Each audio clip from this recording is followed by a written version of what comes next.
Gig 'em. Roll. Got to play the Texas A&M song, a little Aggie War hymn. Gig 'em for their big effort this week. Dude, I got a funny story. My first ever college football game I ever went to was right before my freshman year started at Brick. Coach Wolf took the entire team to the Kickoff Classic. Classic. It was Florida State versus Texas A&M. I had never, at Giant Stadium, I had never been to a college game before. And this is Florida State was like very, Coach Bowden, great team at the time. Texas A&M, very competitive, but the fighting Texas Aggie band comes on the field. It's like I had never seen anything like it. It was wild. It was awesome. Yeah. Gig 'em, baby. So big win by Texas A&M. Huge. I mean, listen, we talked about that game, about being a good game, and Marcel Reed, very impressive quarterback, Texas A&M. 360 yards, 3 touchdowns. But I'm just a little. I mean, by the ending of that game, I think they went back and forth. Notre Dame did run the ball a lot more. We always talked about that for every game they played so far. This is the second one, so you could see the explosiveness of those two in the backfield. Very impressed with their running game, but that 4th and goal touchdown pass after another 4th and goal or fourth down play down in the red zone that they got another first down with because of that pass interference penalty, and then that 4th and goal play, and I think we were texting about it. I mean, the blatant tackle of one of the Notre Dame D tackles. Interior D lineman gets absolutely tackled. And here's the thing: if we're going to be throwing flags and pivotal downs, you know what I mean? It's like let them play unless it's blatant and it's very, very much affecting the play. They throw the pass interference. It was like, again, we could sit here and argue pass. It's ridiculous how it's still not defined clearly what pass interference is, but interior D lineman or front player for Notre Dame gets tackled right in front of the ref, and listen, it is what it is, man. I mean, that's part of the game, but I thought really unfortunate for a Notre, like, again, back and forth, great game. Both teams made a lot of awesome plays, but that was wild, and it was unfortunate that it had to end on something like that. Yeah, great. What do you think, Walt? I mean, back and forth battle. I mean, right until the very end. Special teams is key. All 3 aspects of the game got in, but I got a little Coach Max stat here. Oh, nice. So where CJ Carr receives the ball on 58 out of 64 dropbacks, when his feet were parallel, there were tells. So on 58 out of 64 plays where CJ Carr receives a snap, it tells you run or pass. Feet parallel meet run, feet stagger was a drop back pass. So I mean, considering they put up 40 points, I don't know if the A&M coach knew that. But that was a stat. You got to be an absolute wacko like Brian Mack to figure stuff like that out. You know what I mean? You got to watch 35 hours of film in a 24-hour period, and you got to watch each player individually on every play 7 times to figure that out. Yeah, and we know he'll do it. So, but big win there takes Notre Dame's playoff hopes take a hit big time. Texas A&M. Real rising stock right now, and they'll have some more tests coming up, of course, in the SEC, so that'll all play itself out. Next game, awesome game this week, with the Georgia and Tennessee game. I mean, what a game. What a game. Joey Aguiar went 24 for 36 with 371 yards, 4 TDs, did have a couple INTs. Chris Brazzell, the wide receiver for Tennessee, went off with those 6 catches, 177 yards, 3 touchdowns for him. And then Gunnar Stockton fighting in there with 23 out of 31, 304 yards, 2 TDs, and also at 38 yards rushing and another TD. Georgia is just like, I think right now, the complete team. When they need to play good defense, they play it. When they need to run the ball, they can run it. And then if you need to throw the ball, you know why? I mean, right now they have impressive. Tell me if you've heard this term before, Z. You will have heard it before. Bloody Tuesday. That is Georgia prides themselves on how grueling their practices are, and Tuesday is the day where they completely get after it. The handcuffs are off, a lot of live work, and they call it Bloody Tuesday.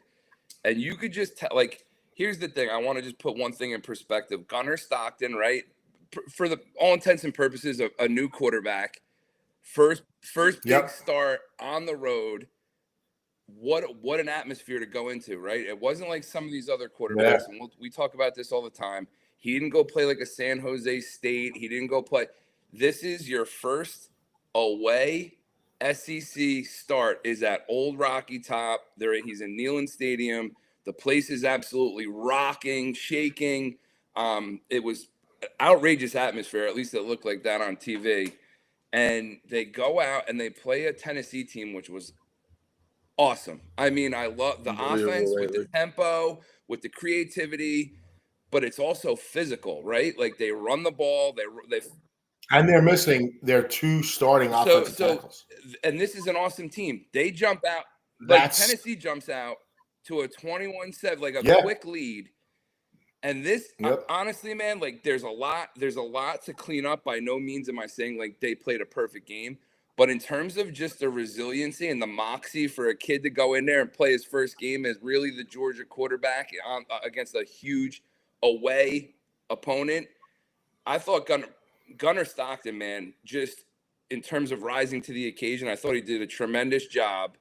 And now we have Georgia doing what they do, right? They go out and have these big wins, and they kind of have this little bit of a mystique now where it's like, you got to kill these guys to beat them. You got to, they have Bloody Tuesday. They do Bloody Tuesday for a reason. You got to go play them for 4 quarters or more to beat them. And now moving forward, these kids have it in the back of their mind. It's like, listen, they just scored and there's under a minute left. We're going to go down and score. This is what we do. We're Georgia. We're going to run the ball. We're going to throw the ball. We're going to play defense. And I just think Kirby Smart kind of like, now it's in the back of his kid's mind. They can go win these games now. Yeah, it was a big game. I mean, Kirby Smart said it. He goes, Stockton grew up this game.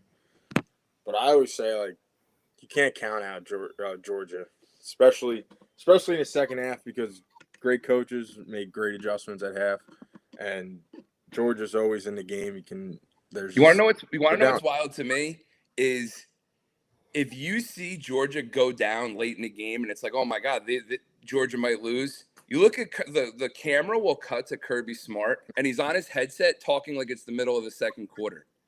Like he's not freaking out. He's not freaking out. He's just like talking however he's got to talk. And it's just like, okay, we got to do what we got to do. You know what I mean? And it is what, it's wild. They're very resilient, very tough. Probably the toughest. Yeah, so that was big. I mean, but again, all that could be for naught if Tennessee's kicker just makes a field goal. Coach, what do we say about if? We can say all we want about if. He had no chance. It's part of the game, dude. It's part of the game. I'm just saying, man. Listen, it's as good as Georgia looked. It would have all been for naught. You know what I mean? And that's college football. That's pro football. That's all football right there. Your special teams are part of the game, and you know what? You don't make that play. And look what happens. You know what I mean? So can't argue right there, but you can argue it too if you want to just say it. But we'll talk about that possibly a little bit more later. All right, Georgia Tech. I mean, stuff we talked about. Georgia Tech with Haynes King. Going in, Clemson coming into Georgia Tech, going against the Ramblin' Wreck there. And, Haynes King played an awesome game.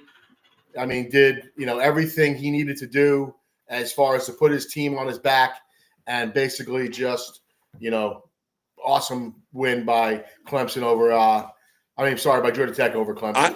I love this game. This was the game. I watched this game from beginning to end. It was the game of the weekend for me. The couple quick things. I know Malt, me and you. Hold on real quick, boys. I'm just going to let my dogs out. Me and you were texting back and forth during this whole game. The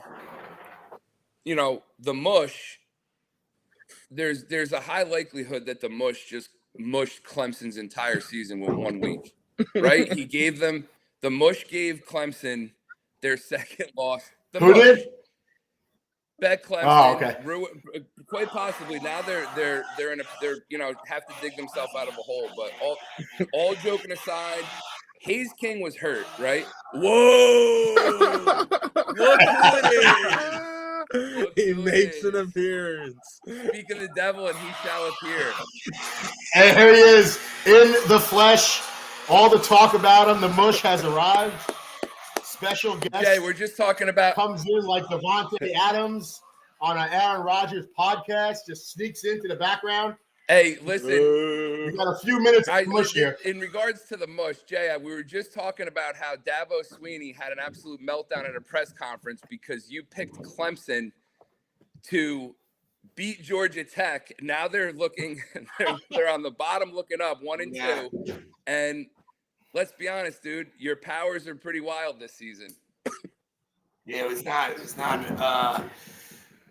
a good day. Again. Jay, but listen, I got some great picks for this week. Let's hear him. I have some great picks. I really dove deep into this week. You did homework? Yeah, go for it. You did homework. Listen, we can talk about them a little bit while we go along. I don't want to steer off the games too much, but the first one is we'll start off with a Friday night local game here. We have the 3-0 Rutgers Scarlet Who Knights are you taking? hosting Iowa Hawkeyes. Iowa is laying 2.5. No one has a worse record against in the Big Ten than Rutgers. Yeah, well, besides me, than Rutgers.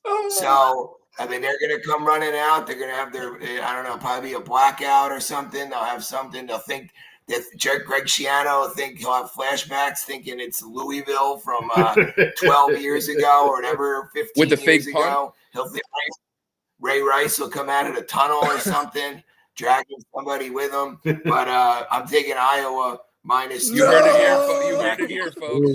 No. The next one, I got a kickoff, 12 noon kickoff on Saturday. Texas Tech in Utah. I mean, this could really be for the conference right here early. I know both teams have been playing well and scoring, but I'm taking the under.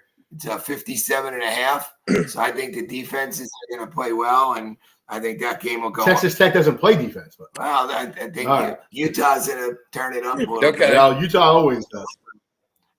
Next is I think Bill Belichick and the UNC are going to get they're getting points against UCF. I believe they're getting 6.5. So I think they're going to win outright. I'm taking I'm in the money line. UNC Belichick, and he's going to kick that Poor off. Coach Belichick.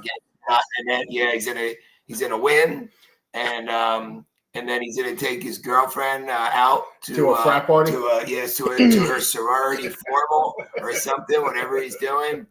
Bill Belichick, So, I'm sure he's gonna be excited. It's to win his first game. Next one, we got Florida and Miami. Listen, Florida, nobody's taking more heat than Florida, and you have. But the SEC is 10-2 versus power conference games this season, and Florida, they got their backs to the wall, and I don't think they're going to win, but I do think they'll cover 7.5. You're out of your mind. This is great. I love that we have these picks on the record, so there could be no claim of Cole told you 6 minutes before the game started. Yeah, well, I'll probably change my mind Saturday, and then put it in the group chat. And then the last one is Auburn and Oklahoma. Jackson Arnold. Yeah, we know. He's coming back. He's returning to his former stomping grounds, where he's going to take on. It's going to be Mateer versus Arnold, and I'm taking the over in that 49.5. I think that'll be a high scoring game, I think that Auburn Oklahoma is going to be an over. So I got a lot of and the Florida Miami. I'm also taking the under. Jay, real quick. So that's Florida.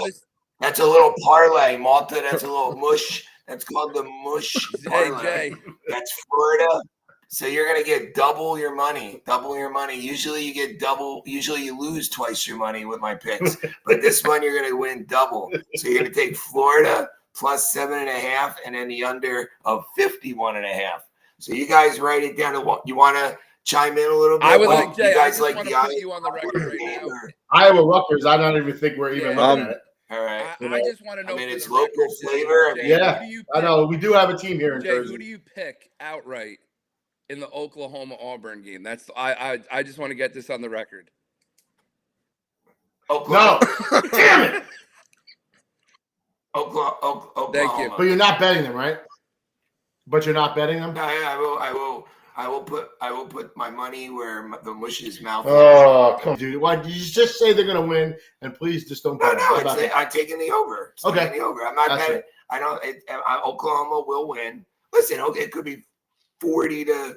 Choose your words wisely. It'd be 40 to 10, and I still win. Yeah. I mean, listen, I'm all for you winning your money, but just on the record, we know he did not pick Oklahoma to win. He's betting the over. Yes. Okay. Good. That's what we wanted to know. But I do believe Oklahoma will win. I do like. I'm a big John Mateer fan. Yes. I love it. He's very good. He's a very Baker Mayfieldish. Yes. Yeah. Very Baker Mayfield. I saw think he's the other Baker the other night against Houston. I know you guys, we talk a lot college, but I mean against the Texans, same thing. Baker Mayfield, no doubt in my mind the other night when Texans scored that Baker was going to come right out and go right down the field and take the Tampa Bay Buccaneers to victory. Yep. So I'll sit in. I got some time. Let you guys talk a little bit. I got another 10 minutes, so I'm going to hear what you guys have to say and chime in a little. Well, we talked a little bit about Clemson right there and Georgia Tech. Anything else to add for that game, guys? I just wanted I don't think Hayes King was hampered. He did not play the week before. I think it was kind of noticeable during the game, right? Getting up slow, limping back to the huddle. But I thought this was awesome. He had it was 312. He was personally responsible for 312 out of 350 of Georgia Tech's total offense yards. Yep. And again, like we talked about it last week, in the era of spread, 20 personnel, RPO, fancy Dan offense, this is a team that lines up behind their O-line. They run behind their pads. Hayes King, like over and over again, he ran face first into Clemson's defense, which is supposedly like preseason. They were highly touted. They got NFL guys. What do you guys think? What's going on with Clemson? What do you guys? I mean, I've watched all. I have no idea, man. I mean, they were supposed to be. Clayton Kubnick was like a Heisman favorite in the beginning of the year. Well, behind Arch. Arch was 1, and Klubnik was 2. You know, as far as preseason odds, betting lines. I mean, what's going on? I mean, what's going on with their offense? Their offense has struggled really, really bad. What do you guys think? Klubnik gave the ball away 2 times, man. And I mean, really, in a game where that's the difference right there. 2 turnovers to none. They're not running the ball well either, Clemson.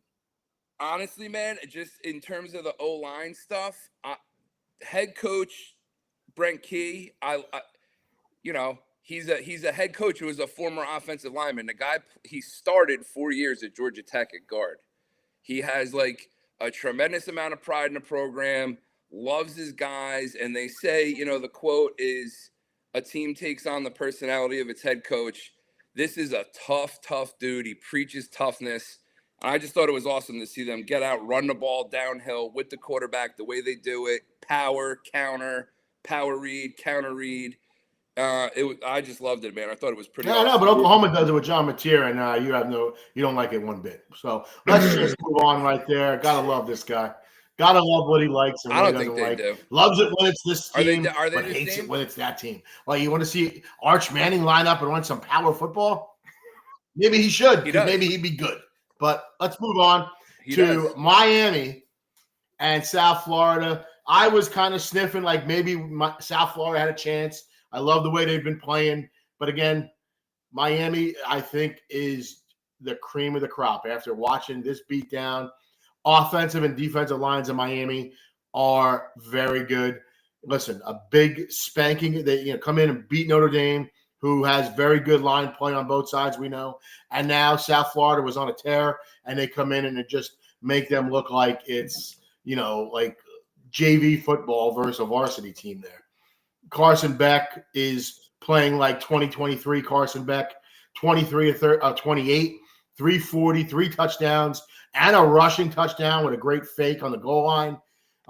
Running back, Mark Fletcher, 16 carries, 120, 2 touchdowns.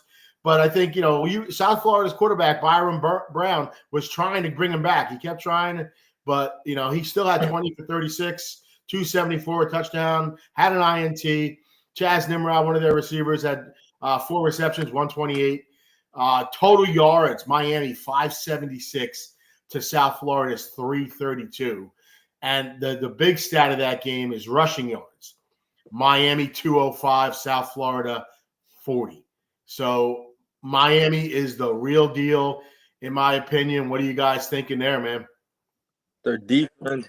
Mario Cristobal, man. It's another team coached by a former offensive lineman who's an alumni of the program. They preach physicality. Yep. Again, I think they have talent all over the place. The true freshman, Malachi Tony. The guy's a stud. I think he stops and starts faster than pretty much everybody else on the field. CJ Daniels. I'm not 100% sold on Carson Beck right now. I know everybody loves him and everybody's saying how different he looks from last year. But I think he's got great talent around him. I think some of the teams he's playing against aren't quite at the level of some of the SEC defenses we watched him play last year. And I still think he takes chances with the football, albeit they've worked out for him so far. But you say the competition hasn't been there? No, I just don't think, he struggled in some big-time SEC games, and I don't know that the defenses have been exactly at that level yet. If you look at, I'll just use, for example, the highlight reel catch that was made by Daniels against Notre Dame. He was wrapped around the ankles, falling backwards, and he threw it up in the coverage. And, his guy came down with it, so it was great. But at the end of the day, Coach, if that was a brick guy that did the same thing, you'd probably tap him on the helmet, say, great job. Don't do something like that again. Listen, you got to make plays, man. Again, I think make plays. I agree, Alan. I agree with Jared. Miami The defenses that he's faced are not Notre Dame's defense, I know last year they were very good. They've been exposed. There's a lot of backlash right now on Chris Ash. A lot of writing about him. That's what I'm saying. I don't think giving up a lot of points and a lot of yards. And they're not happy with him out in Notre Dame land. Yep. So that's what I mean. Moving forward, Miami's going to have some tougher games, and then down. If they go where they are expecting to go, getting into the playoffs, playing some other teams. I mean, I agree. We'll see. They played Notre Dame, Bethune-Cookman, and South Florida. Yep. I mean, let's be real. Listen, 2 ranked teams. Let's be honest. South Florida has earned that ranking. They earned the ranking. They beat Boise State and they beat Florida. Miami looks great, man. Take nothing away from them. They run the ball. They're physical. Their defense is flying around. But, everybody's saying, hey, Carson Beck. I'm going to put a pin in it. I wish the kid well. I'm putting a pin in it until I see him against, some what do you high think level this week? Miami, Florida. SEC caliber. What do you think? Yeah. Florida and Miami. I think Miami blows Florida's clothes off because I think Florida's a dumpster fire. Florida's defense looked good against LSU. Albeit though, Jay, we're gonna sit here and Lagaway threw 5 interceptions, and it was still only 20-10. Yeah. We're gonna talk about that. Well, we can go right into that game next. I mean, I have that down. We're talking about South Florida now. Let's get into that game. I mean, that's one of the key points I wanted to talk about, where you have DJ Lagaway, who's making his first road start in the SEC. First road start. Florida this year was supposed to be built on their offensive line and the running back. Right? That's what their team was supposed to be built at, with Lagaway making his plays with his feet when he needs to. But I have to question a little bit of Florida's coaching staff. I mean, you got a guy making his first road start. Why is he throwing the ball 49 times? Right? It's wild. Of 49 he was, wild. 287, 1 touchdown, 5 INTs, got sacked 4 times. And let's be honest, most of that game was a 1-possession game for most of it. And you got to lean on your running game a little bit. The guy's making interceptions. Maybe we shouldn't throw it as much right now. He's seeing ghosts right now. Yep. We thought LSU's Without a defense is doubt. good. They are good. And you're in a game with them. Why are you throwing the ball so much? No, incomplete passes on first down here, highly touted run game. So you know what we do? We're going to throw incomplete passes on first down. Our quarterback's going to be running for his life. Again, we don't run a kid who makes plays with his feet. We're not going to run him at all, get him hit up at all. Like it was, I just thought it was a bad game plan. You want to talk about coaching staff. You got kids spitting on other kids, getting thrown out of huge games. Your kids are getting into a scuffle before the game against LSU. From what I understand, their running backs coach has been suspended for his involvement in a pregame scuffle. I think Florida's in a bad way right now. That's man. what I just thought think too. that it's gonna, Miami's too good. I just think Miami I don't even think it's going to be a close game. Well, to be honest what with you you. got? I mean, Lagaway looks horrible. I mean, it's a one possession game. They're down, whether they were down 3 or down 7 at one point. And the guy's throwing into double coverage and triple coverage the whole game. I mean, and like you said, Kite, with the scuffles, like I don't think Florida wants to play fair within the whistles. Like they're doing. They walked around the tunnel. They walked all the way around the field, got to LSU's tunnel. They were barking with the fans, and then that's when the LSU guys came over and started barking back with them. But I mean, Florida's just they look terrible. I mean, and the one reporter, Kelly, started losing his mind because he was asking him about his offensive struggles, about why they can't run the ball, and he goes, "We just worked our ass off, and we won a victory in the SEC, and you want to know what's wrong?" He was going nuts on the guy. I was just asking him questions. Brian Kelly is such a likable guy. Yeah, and hey, let me ask you this though: if we're being honest, is LSU in your mind right now? I mean, again, these rankings to me, we're going to say it every week. The rankings to me are written in shoe polish. Is LSU 3 for you guys right now? Listen, 3. I don't know about 3, but I think they might be a little bit behind some of those teams there. And we'll talk about a little bit more of that coming up, but I don't think they're should be as high as they are ranked. But that'll all play itself out. And let's be honest, as much as we say ranked, it'll play itself 100%, out. 100%. That's agreed. But I'm just saying, right now you got team. They're ranked 3. Yeah, they're like right now. If the playoffs were tomorrow, they're getting a bye. Yeah. I don't think they're. Who is 2? Who's 2? Penn State, dude. That's great. I don't get how Oregon drops 2 spots. They didn't cover against Northwestern, Malt. Come on. I forgot how to tackle in the fourth quarter. I don't think Vegas. I know, but listen, that's why a lot of this, like I said, it doesn't matter. Especially with all these top teams in these 2 conferences, it's going to play itself out. Man. Playing Seacock is prep. Oh, yeah. I shouldn't talk. Look who you guys played. Well, who'd you guys play? Hey, Villanova. They invited Villanova over. They let them come. They gave them a slice of pizza and a soda on the way out. Jay, when you bought that sweatshirt, did they throw in a free pair of cute ankle socks to wear that has? No. I think you got to go to Amazon for those. Okay. I know. Yeah. I thought. Didn't he? I remember you used to love Penn State. What's going on? I love Penn State. What happened? You stopped becoming a fan when you were in the shower with Sandusky? No, because honestly, I always liked Texas Longhorns. What? And then once the Sandusky stuff started to happen, it was kind of like someone that was negatively affected by. Weren't you recruited on a recruiting trip? Weren't you in the shower with the Bushman? I was unofficially recruited. I was unofficially recruited by I heard a story when you went and you got to get into the locker room and you met, was it Tamba Haleo or whatever his name was? Tamba Ali, and you met him.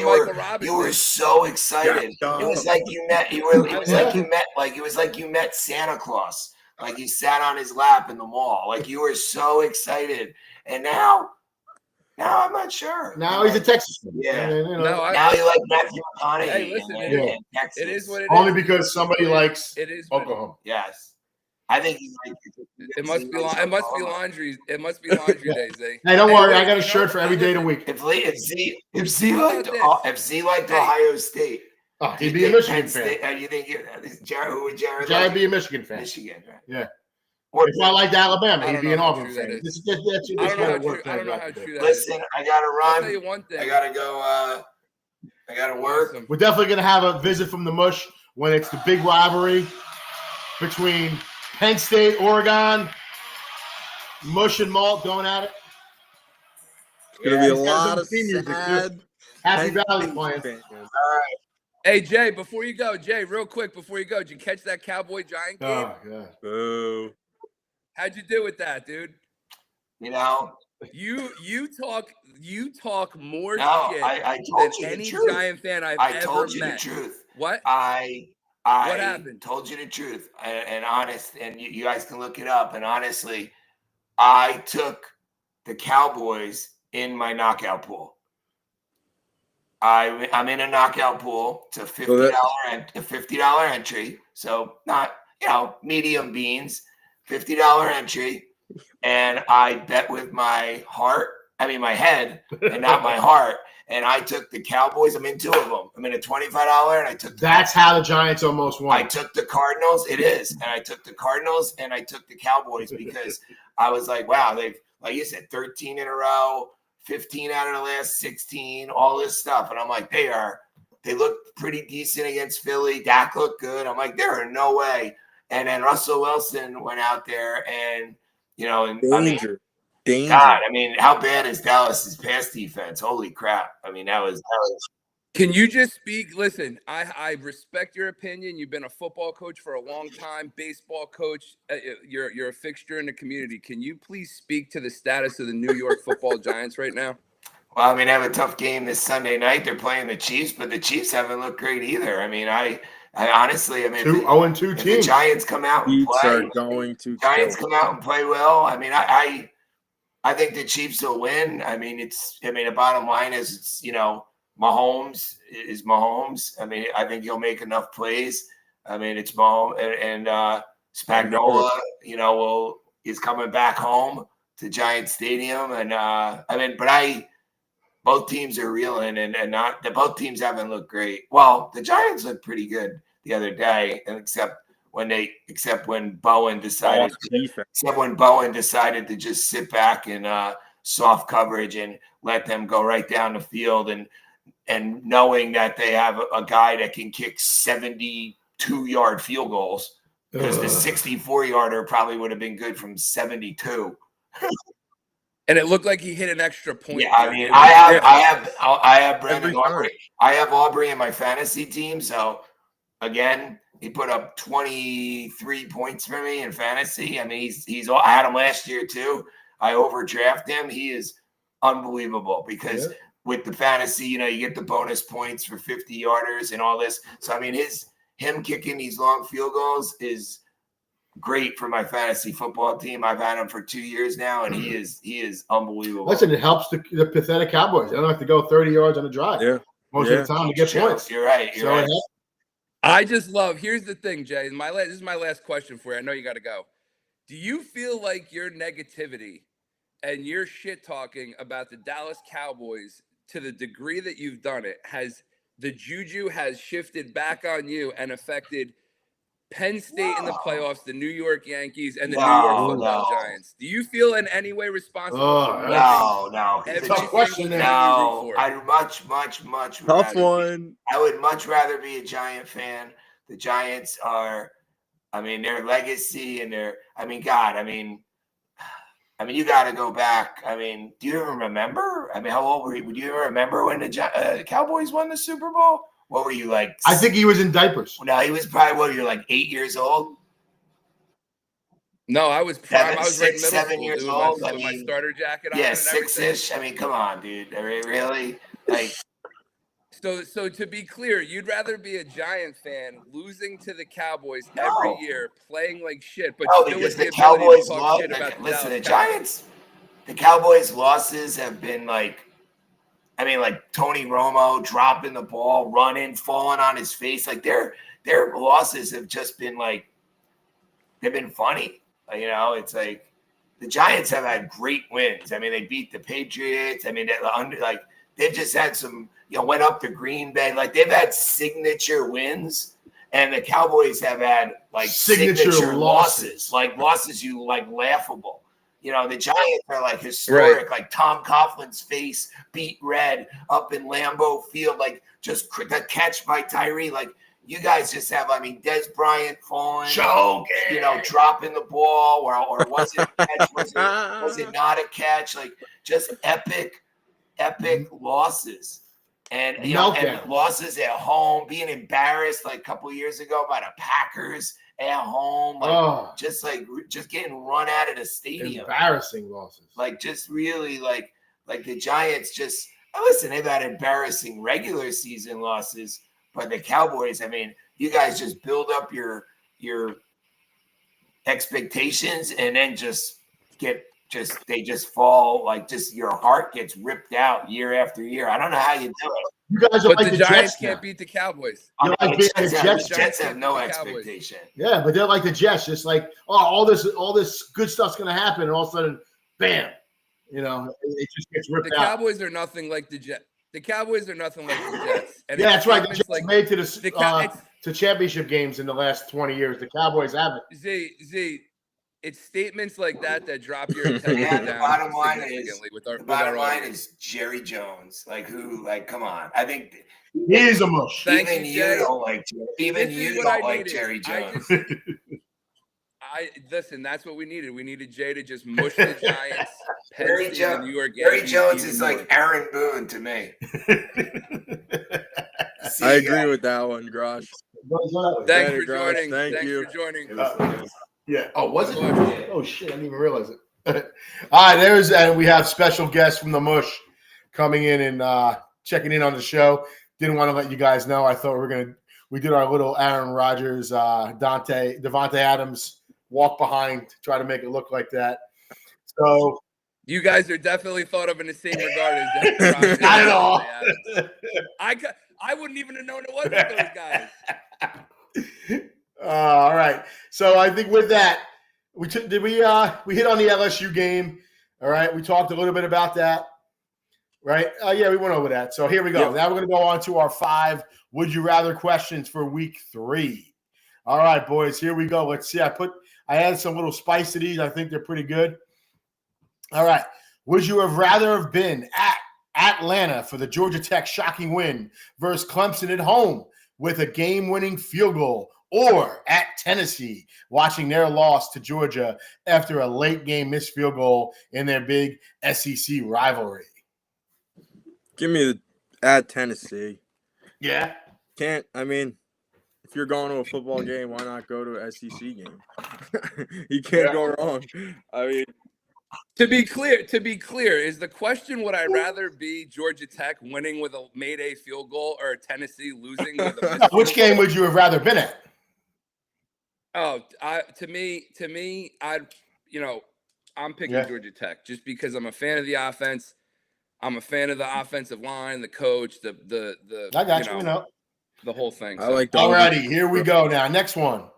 Would you have rather been at South Carolina to watch Diego Pavia and the Vanderbilt Commodores come in and spank number 11 USC, or at Ole Miss to watch the Rebels win a crazy shootout against Arkansas? I'll take the Vandy game. It sucks to see when a quarterback gets hurt early in the game, so that kind of made it a little lopsided, I thought. But obviously, everyone going to the game, you thought high expectations, great guys, great quarterbacks on both sides of the field, playmakers all over the field. 2 teams that want to make a statement about who they are, and then Sellers gets hurt and then they get blown out. So it kind of sucked, but. I'm going. I agree. I'm going Vandy just because Pavia is a wild man. He was in some awesome games last year. He just kind of stands on his head and wills his team to win. Does some crazy, I would almost say like Johnny Manziel-esque type stuff. And then Vandy went into the portal, wrapped some talent around them offensively, and I think Vanderbilt's like a team. Vanderbilt is. So, I'm telling you, watching that game again, I went back and watched it again. They are the better team. They were better all around. I mean, Sellers went out, but Vandy was already on the move, ready to beat them. It was just it got worse. Vanderbilt's Don't scary, get me man. wrong, but they weren't going to. Lenora Sellers doesn't play defense, and they weren't going to stop Vandy. And I'm impressed. Listen, knowing Vanderbilt, having been to where the campus is in the middle of Nashville, I'm surprised it took this long for kids to really want to go there, because what an awesome atmosphere it is around there with the whole setup in Nashville, a beautiful area.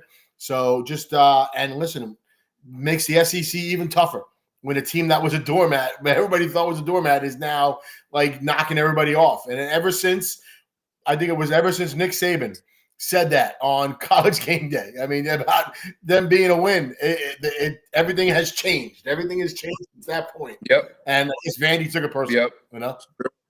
Sure. Yeah. They look great, man. They're a team to watch, definitely. I can't wait. You know, they got some great games on their schedule, and if they keep it up, Pavi is he's tough, a wild man. You see the whole family comes out there at the end of the game. There's like 10 Pavias in the stand. I love it. I like Vandy. I think they're little Johnny Manziel, Baker Mayfield. That's like that type of guy right there. All right, now here we go. Would you rather watch your team win a close game at home? You can't even say this. Listen, stop. Versus a lower opponent like Texas versus UTEP. Or go watch your team on the road play a lower opponent and dominate them like Oklahoma did Temple. You can't even get this question out without laughing, dude. I was only laughing because I wanted to hear your reaction. Look at you're like, I can tell you where I'd rather be. I mean, I was there. I was there where I'd rather be. Where did you get this? You friggin', I'll tell you what, dude.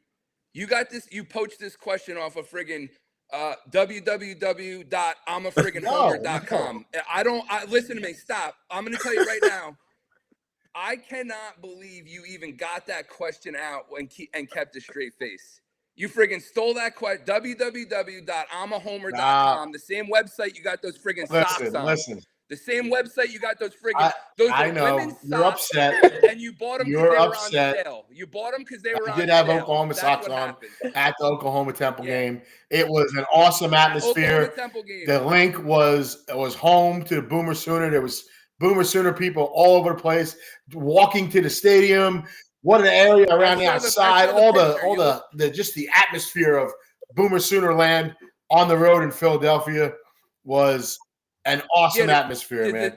And the team came out, first drive of the game, drove down the field, boom, touchdown Boomer Sooner. The place was going nuts.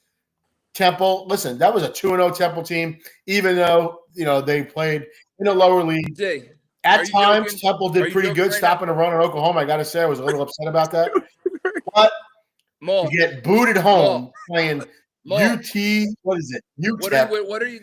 Listen, Arch Manning the kid's is just dude. not that good. Z, real quick. It's a class kid. He comes from a class family. He never once opened his mouth. He's struggling a little bit. What are you going to kick him down? Listen, we are here. What kind of integrity is that? What are you kicking the guy when he's down? Listen, just because it's your team, we're allowed to talk about them. And if he's not playing well, we're allowed to talk about them. He was the Heisman front runner, and he hasn't done a thing. We're going to underhanded sneak these questions into the format. We're going to be a Oklahoma homer, and we're going to go on friggin' www.imahomer.com. We're going to order socks because they're on sale. Can I get a mute button here? Walt, what do you think about Malt? What would you rather be? Because we know where Kite would rather be. Hey, let's hear it, Malt. Sadly, I'm going with Zay here. I'd rather be at Oklahoma. Obviously. Malt, you know who you are now, stop. Just let him talk. Malt, you have replaced Chorizo Paella as Z's little wingman. He's giving his honest opinion. God, when you're a powerhouse and you're playing a lower opponent, you'd rather see him get blown out. So when you see Texas struggle against not a good team, it raises concerns. You're like, all right, this is the game Arch should have had 350 and 3 tutties. He's struggling. Hey, I'm riding Arch. I think he's going to be great. I'll ride it until he stinks. If he goes all 12 games stinking, whatever, I'll wear that hat. But I don't know. I think Texas is still going to rebound at some point, and they're a very good football team. Listen, we know they got a lot of great players around them. We know that. But I'm just saying he hasn't lived up to expectations yet. Is he hurt? And he has not. He Everybody definitely knows has some time to do that. All right, we got to move on. We're going. Yeah. Kite is definitely making us a little slower today. Here we go. Would you rather be Notre Dame at 0-2 and possibly still be a top 10 team by the end of the year, but have your playoff chances take a really serious doubt, or be Clemson at 1-2, but only 0-1 in the ACC with the whole conference season ahead of them? I would. So I'm split here. Notre Dame's I think the better team, so I'd rather be Notre Dame just because I think you're a better team. But in regards to a chance to salvage the season, I think Clemson has a little bit better chance because their schedule moving forward, they still have Florida State on the schedule.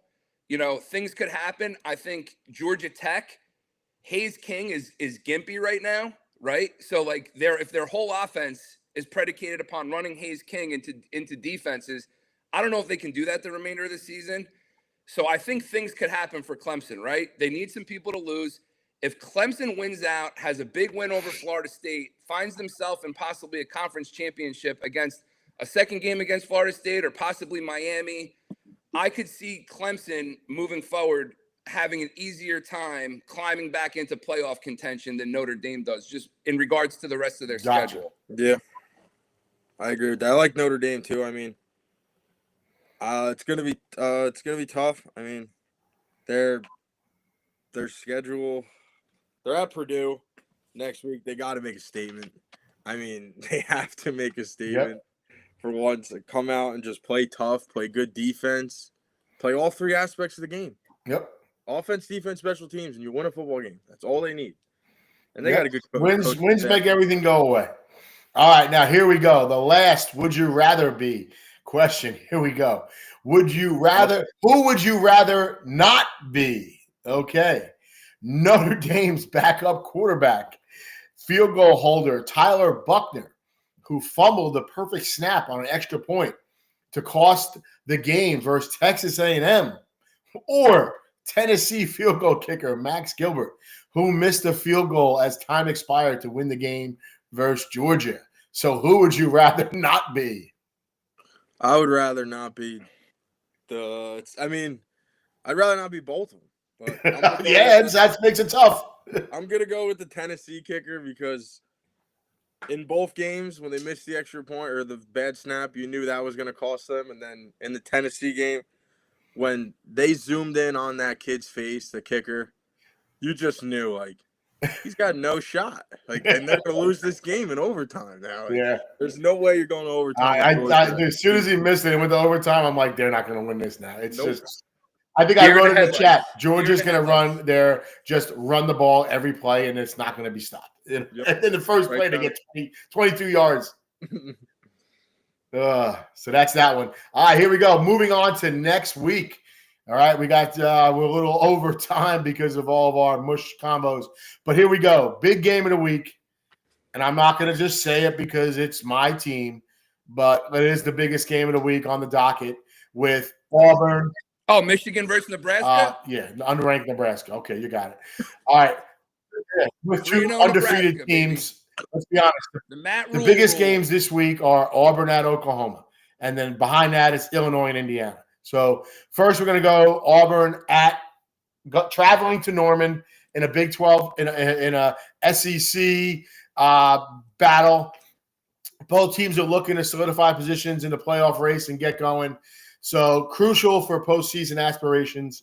John Mateer leading Oklahoma against last year's quarterback Jackson Arnold, Jackson Arnold last year wasn't bad. Again, I think, and I always say it, and you guys will bash me on the injuries, but they did have a lot of injuries in the wide receiver last year.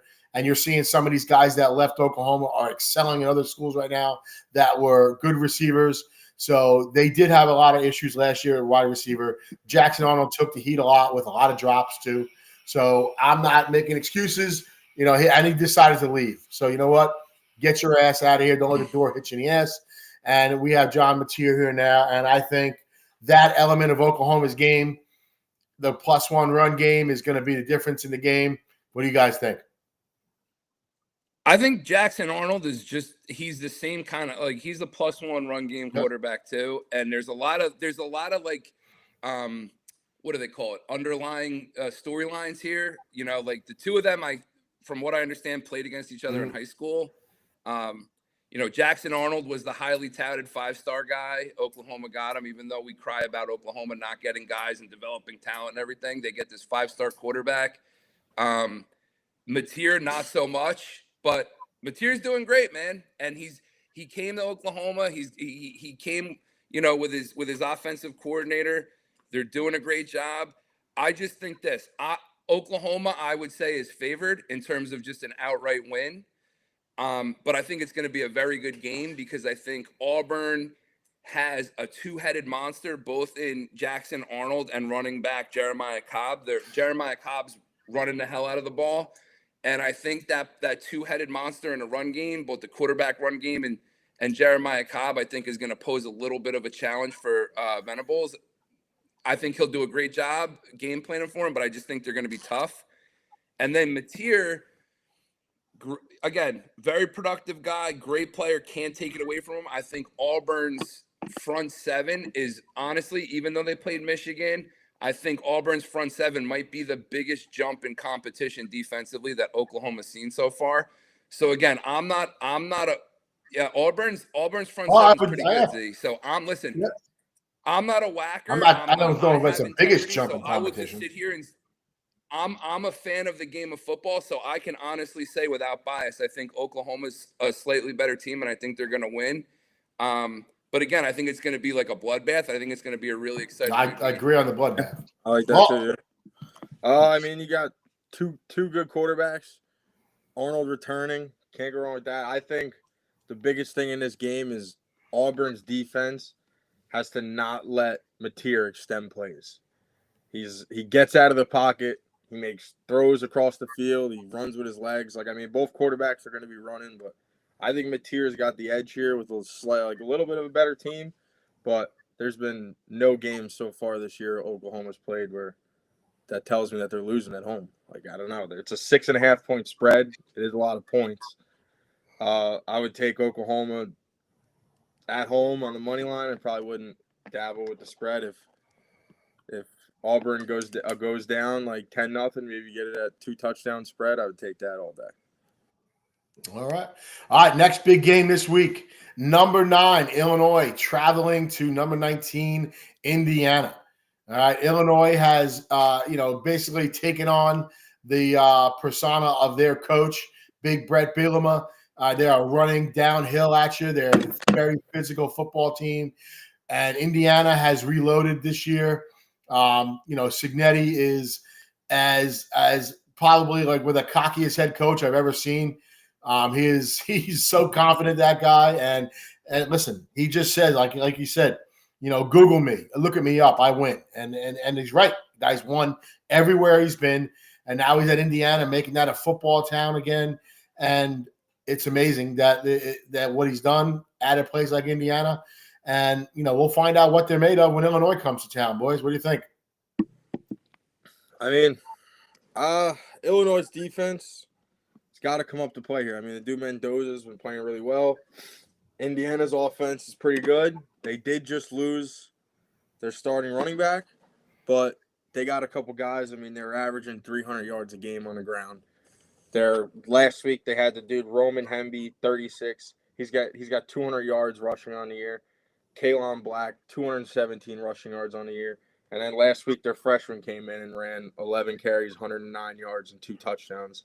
Mm-hmm. Obviously, they were blowing each other out, but neither team has played an opponent even close to each other's caliber. So this game is huge.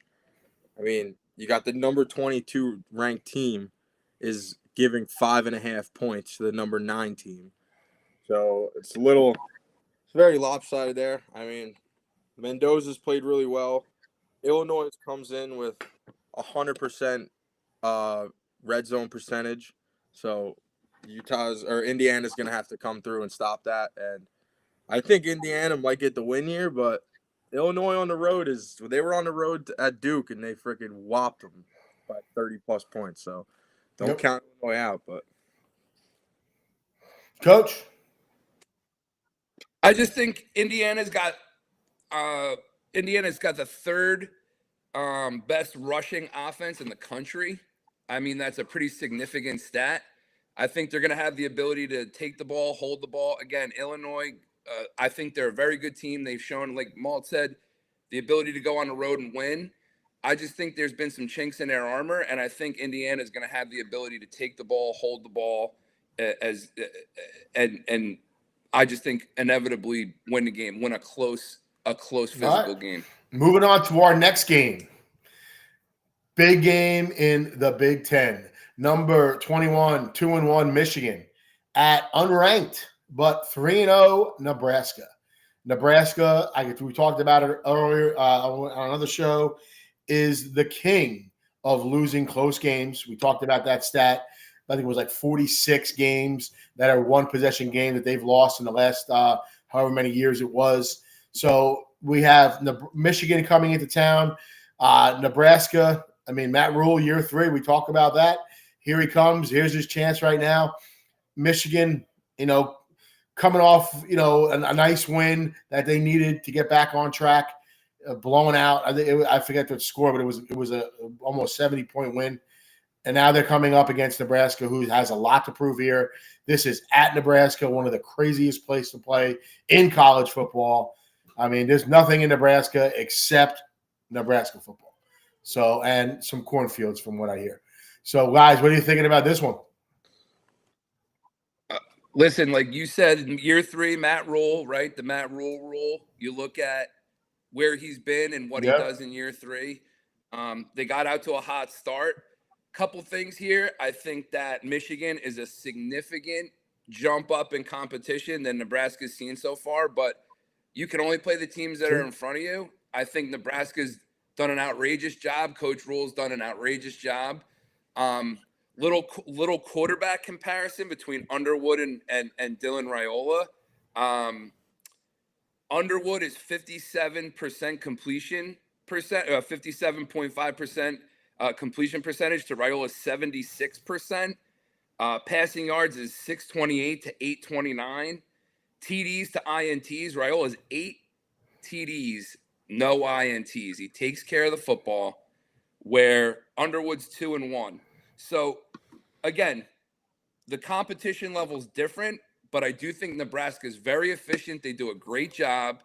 The one little thing that I think might be a difference maker in the game is after the loss to Oklahoma and the performance that John Mateer had, I think that Michigan has made a concerted effort to kind of take the handcuffs off of Underwood, and you see that they are green-lighting him to use his legs more, and they're calling more quarterback runs, right? Z, we sat there in the game and we're like, man, if they just got up in big sets, ran the football, +1 in the run game with the quarterback.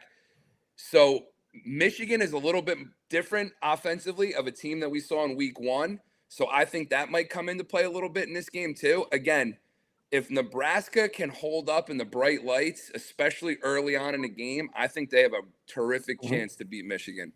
I like Michigan. I mean, I'm taking them. I'm betting them. They got a very good defense. I mean, they're going to control the line of scrimmage in this game, in my opinion. Limit the turnovers. That's it. Bryce, you got to give Michigan people hope, dude. Like, it's time to turn it up. This is not going to be as big as the Oklahoma crowd and atmosphere.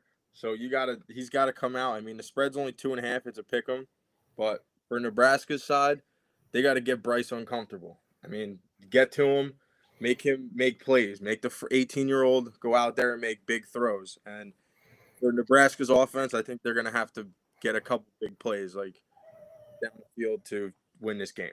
Mm-hmm. All right, there we go. We heard it there. Now we have a big game in the Big 12. Number 17, 3-0 Texas Tech, traveling to Utah to play the number 16th ranked Utah Utes. All right, this is a big noon kickoff game. Is going to be there with their whole kickoff show. Is going to be there in Utah for this game. Big 12 opener for both teams coming in at 3-0. Texas Tech high-flying offense, scored 174 points. They're averaging 58 points a game. Utah, no slouch there, is only averaging 137 with a 46-point average a game. Texas Tech, real heavy on the pass. Texas Tech quarterback Baron Morton has 1,050 yards in a season, 11 TDs with only one pick. Running back Adam Hill has 220 yards rushing. He's their leading rusher. And then Caleb Douglas is their leading receiver with 335 and 4 touchdowns. Utah, a little bit more relying on the run. And their quarterback, Devin Dampier, 745 yards passing, has 203 yards rushing on the ground. Total of 5 TDs responsible for. Running back, Niquari Rogers has 152 yards. He's the leading rusher. He's the second leading rusher behind Dampier, has 152 yards with 4 touchdowns. And wide receiver Ryan Davis has 203 yards. Utah, I'm a big fan of Kyle Whittingham, Utah head coach. He's 187 and 86 in 21 years at Utah. And he took that program over from Urban Meyer in 2004 after Urban Meyer took them to the BCS bowl games. He was a DC defense coordinator for that team. And he has 10 seasons with 10 or more wins.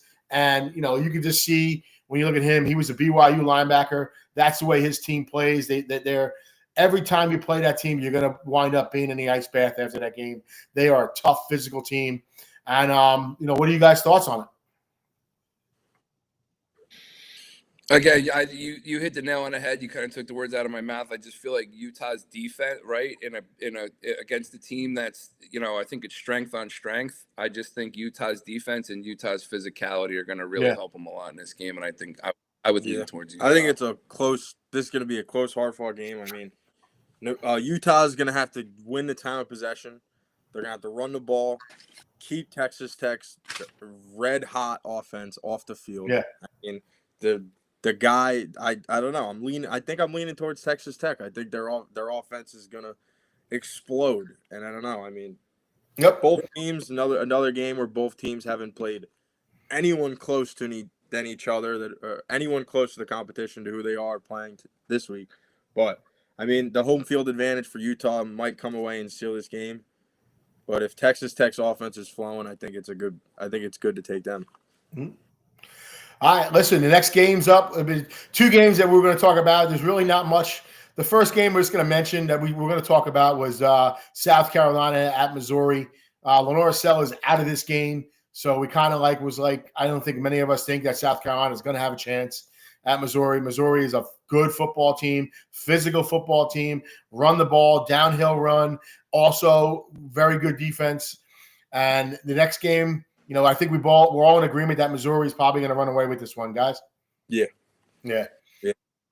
They run the ball, man. They run the ball down. Yeah, their running back is just physical, man. He's a ball transfer from where was he from? Anybody remember that guy? I forget where he transferred in from, but he's a load, man. I think it might have even been Illinois. Not sure about that. But Florida, 1-2 Florida at Miami. This is College Game Days traveling to Coral Gables for this game this year. Florida at Miami. I don't know. I don't know about this one, guys. I just don't think Florida has a chance. I mean, it is SEC versus ACC, but that ACC team seems to have that SEC build to it on the lines. What do you guys think?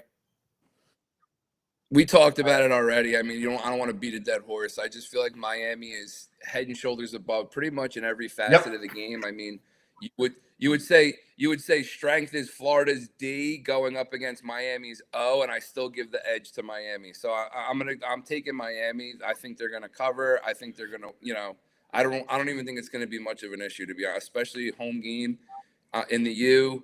Place is gonna be rocking. You're probably gonna have Michael Irvin going ape shit on the sideline. I just think I don't think Florida stands a chance, man. I like Miami here, but I think Florida could do this. I mean, you got Florida, Miami. You got 2 teams that know each other, that are going to play hard, that if you're going to Florida, you probably didn't take the Miami scholarship. And if you went to Miami, you probably didn't take the UF scholarship. Like, you got 2 tough teams. I mean, good point. I'm not going to back Florida on this because they've been so bad, and they got to show me something. But if they get this win this week, this could turn their season around. I mean, Carson Beck's got to limit the turnovers. He's been playing well, but he's had some bad throws. He had 2 picks last week. I mean, Miami's got to stop the run. Lagaway has to get it together on Florida's side. If they got to make second half adjustments. There hasn't been, I feel like, one time this year where they came out in the second half and you were just like, all right, cool. Like, different team than the first half. But it's just been the same. And they just got to win the field position battle. And I think it could be a tight game, but I don't know. Miami looks good. It's a tough take. All right, here we go. Malt, what's the Moneymakers of the week we got, baby? All right, so last week we went 0-2. Duke got destroyed. I'm never taking Duke again. I'm not even looking at them. It's disgusting. Back-to-back weeks, they're getting killed when they're in the game, and then they just give it all up in the third and fourth quarter. So, Oregon, most bet team of the week. We lose the parlay by half a point. If you look up that touchdown at 2 minutes, there are 4 guys on Oregon who just two-hand touch this dude's thigh pads as he's running down the sidelines 80 yards to cover the spread and win Vegas all their money. So this week, we're taking Michigan on the money line. I like Michigan against Nebraska. Rosh, the MUSH. What do you say? Iowa minus 2.5? Yeah. He makes me want to take it off. He does. And guess what? We're going Iowa on the money line. I'm not taking it's tough. I mean, I did a little research on this game, and you want to root for Rutgers, but you can't if you're from New Jersey. You can't. Yeah. You just physically can't. So we're taking Michigan money line, Iowa money line. Iowa money line's a Friday night game. And did he look at my cheat? He's got UNC on the money line. I'm taking a 6.5. If you can get it by a touchdown or more, I'll take that all day. But this is the 3-leg parlay. We're gonna go UNC plus 14.5, Oregon minus 27.5. Be careful, their freshman wide receiver is probably gonna be out. He got a hip injury, and then their starting running back's probably gonna be out. But they got Malachi Hughes, who is the number 1 running back transfer in the portal from Tulane, and they got enough weapons to come up against little bro. So that the best team money last can leg buy. of the parlay is Oklahoma money line. So plus 151, 3-legger. Let's go. Let's get back on track. All right, baby. Good. Love to hear it. All right, here we go now. I'm going to go with our roadrunner of the week this week. We have co-roadrunners of the week. Got to go with these 2 guys, I think, led their teams. One at home, one on the road. You got to cheer for both of them the way they played. Gunnar Stockton. Gunnar Stockton. Got to like what Gunnar did. 23 for 31, 304, 3 TDs, 38 yards rushing with 1 rushing TD on the road at 109,000 at Rocky Top. Got to like what he did. Also, quarterback Haynes King, Georgia Tech. A little bit hampered, as Coach pointed out. Still responsible for over 320 yards and a touchdown. So I got to like both those guys as our roadrunners of the week. Coach Malt, Headhunter. So this was a tough one. I mean, I'm going your Headhunter of the week is LSU's defense. The whole defense. I mean, 5 tackles for loss, 5 interceptions, 3 sacks, 4 pass breakups, and 1 touchdown. 2 key players that made this decision tough was Deshaun Spears, who was also the National Player of the Week. He had 2 tackles, 2 interceptions. 1 interception was a 58-yard pick six, which turned that game from 13-10 to 20-10. Yep. Kind of put it away. And Devon Keys, linebacker, 14 tackles, 6 first hit tackles, 8 assisted tackles, 1 half sack, and 1 tackle for a loss. That is LSU defense. Great showing this week. Listen, I'm a fan too. I'm a fan of Will Weeks for LSU. That guy plays like a possessed son of a bitch. I love watching him play football. Yep. So I love watching all those brothers. The Weeks brothers are some crazy kids. I would love to see how they were raised wherever they're from, because those kids are freaking nuts, man. They remind me like the Boses. They're just nuts. or the Watts. Either way, like they just seem like they're just nuts. Mm-hmm. Coach, fools of the week. Okay, fools of the week. Before I get into the out and out fool of the week, I'd like to just give an honorable mention to a single fool of the week, not a unit. The single fool of the week, I'm gonna give this award away. Z, you'll know what I'm talking about. I don't know if everybody else will, but the Conrad Dolan Award, which goes to just an out and out scrappy individual that is willing to bite, claw, twist, pinch, anything he needs to do to get his block done. Georgia Tech right guard Kalen Rutledge. There was a terrific clip. Malt, you probably saw it. Comes out of the game, pivotal point, back and forth game. Comes out of the game with a busted nose, leaking blood all over his. I mean, literally from pounding face the whole first half. The guy's nose is exploded all over his face. He's this monster. Red hair, red beard. He looks like a friggin' Viking warrior with a broken face. They go to a commercial. They come back. What's the next clip you see? He's got a friggin' paper towel shoved up his nose, putting his helmet back on, going back in the game to just run the friggin' ball downhill. And I got to tip my cap to that dude. I mean, it was indicative of Georgia Tech's game. Their whole offensive line is friggin' awesome. Their head coach, awesome. So honorable mention, we're going with Rutledge, Conrad Dobler. But as far as the team, the whole unit, I got to go with Missouri Tigers. You ready? 606 total yards, 427 rushing yards, 179 passing yards, one punt the whole day. And the stat that 42 minutes and 51 seconds time of possession to an opposing 17. Wow. Just laid on their opponent, pounded face. They're running the ball downhill. Great start. Fools of the week, nice. Missouri.